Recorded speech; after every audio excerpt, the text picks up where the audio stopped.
If you're trying to grow your chiropractic practice, you know how important it is to hire good people. And one of the most rewarding yet challenging things is, how do I do that and how do I keep them? I want to share with you insights from my 10 years of experience of helping chiropractors and healthcare professionals scale their practices without stress, and doing this by hiring A players on their team.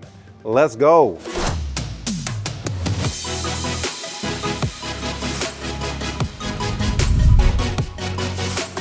Several years ago, I violated one of my own hiring philosophies, and it cost me dearly.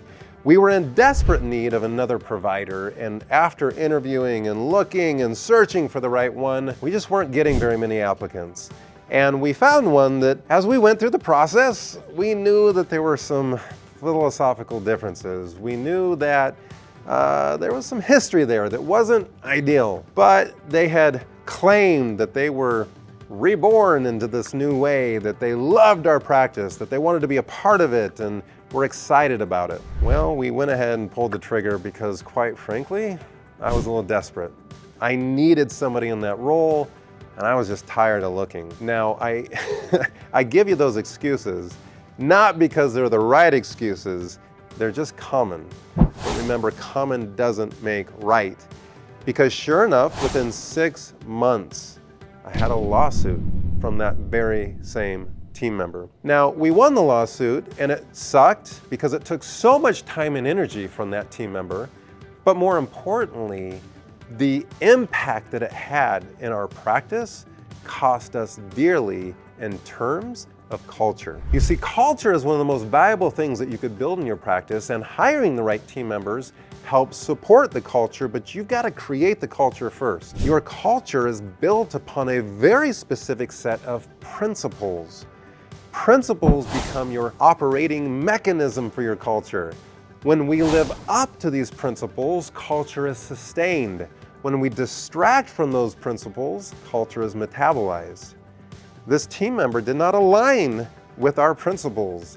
They said that they did, but their behavior said completely different. They showed up late to our team huddle or cadence of accountability. They would come to team meeting and not participate in strategy. They would show up in front of patients eating food that is not what we taught as part of our holistic healthcare way of life. It would sit on the counter for patients to see because they were late and rushing in and didn't have breakfast. This was a team member that wasn't a team player, that wasn't willing to support and reach out to support other team members in their process and systems and their role. It was just a nightmare, and I won't go much into more details with that. I just want you to understand that the wrong employee literally can cost you hundreds of thousands of dollars, either in direct fees or lack of production and growth within the practice. So please identify your principles that sustain your practice and guide your hiring process. This is what we call your core values. Your core values isn't something you just come up with as a team that you vote on, here's our core values. No, core values come internally from the birth of the practice. Your way, your methodology comes from within you, your discovery, the journey that you've been on in developing this brand. Well, that came from a very specific place. You have a story of how you got here and a very specific set of guidelines, principles that led you here. You need to pull those out from deep within. They need to mean something to you. A word with a phrase that defines the word for you. When you begin to clarify these internally, we project them into the practice. We ask the team to live up to these principles, that as a team, we're all trying to live up to these principles. And that creates an alignment. And if anybody violates those principles, we immediately sit down and have a conversation with them. Immediately. That is the kind of culture that drives great brands. And I challenge you to do that, to sit down and define your core values, your set of principles, and then roll them out to the team. Ask them which ones they resonate most highly with. Ask them which ones could they possibly do better at. and work as a team to rise to that level. And I guarantee you will see a completely new energy within your practice as your culture gets better and better. Now, I just got back from an incredible mastermind where I was meeting with businesses that are generating literally $100 million a year. Imagine that. And the common thing through this entire process was how important it was to have an operator in place within your practice. Now again, if you're over the $80,000 a month phase, you're really in need of a more full-time operator. If you're below that, between maybe 60 and 80, then you need a part-time operator. But this operator, this office manager needs to be on your team, and they need to be trained up on how to be a true operator. Who here would love my checklist? It is the checklist for the gatekeeper of culture in your practice, which is your office manager. How would you love the checklist that helps you nail your culture overnight? Just type yes below in the comments and we will make sure you get that checklist so that you and your operator can immediately begin transforming your culture tonight. The next secret that you need to put into place to make sure you don't have bad employee turnover are clear agreements on roles and responsibilities. This comes in the form of an organizational chart. Every practice needs it. It's why we have the framework for you in the Profit Accelerator system. The org chart helps us clearly define where a team member is operating. What are the roles that they have within your practice and what are the responsibilities within that role? And then we can clearly begin putting together training to make sure that they can fulfill on those roles, that they're responsible for them, that it's just clear on what our expectations are and how they actually rise up to meet and exceed those expectations. I don't think I've met a team member yet that doesn't want to join our team and exceed my expectations. Where I fail is to actually sit down and clearly define what those expectations are. It's my fault. And you have to look in the mirror and ask yourself, am I being clear on what I expect from my team each and every day? An org chart will help you dramatically improve this in your practice. Get clear on the roles and responsibilities for every single team member. All right, before I give you tip number 3, make sure you adjust that like button, use those chiropractic skills, and turn on notifications so you don't miss a single great episode. We are dropping valuable content almost daily, and you don't want to miss a single great episode. All right, let's go into secret number 3, which is how do we incentivize a team member to actually perform? Well, that has everything with 2 key things. Write this down. This is motivating a team member first, obviously their pay.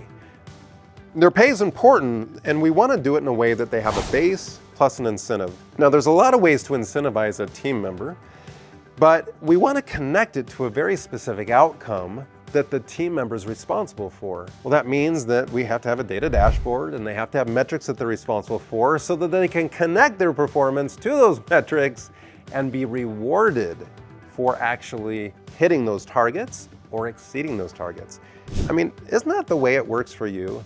That you only take home more money if the practice does better? That's the way it is for our team. We are a team after all, so we all get paid the same. And there's a framework for that we teach you in our Profit Accelerator system to make sure you have proper incentivization processes in place, that you don't actually pay out a bonus until you're profitable, and it's pretty cool. You got to check it out. The next way that we actually incentivize team members is through what we call status.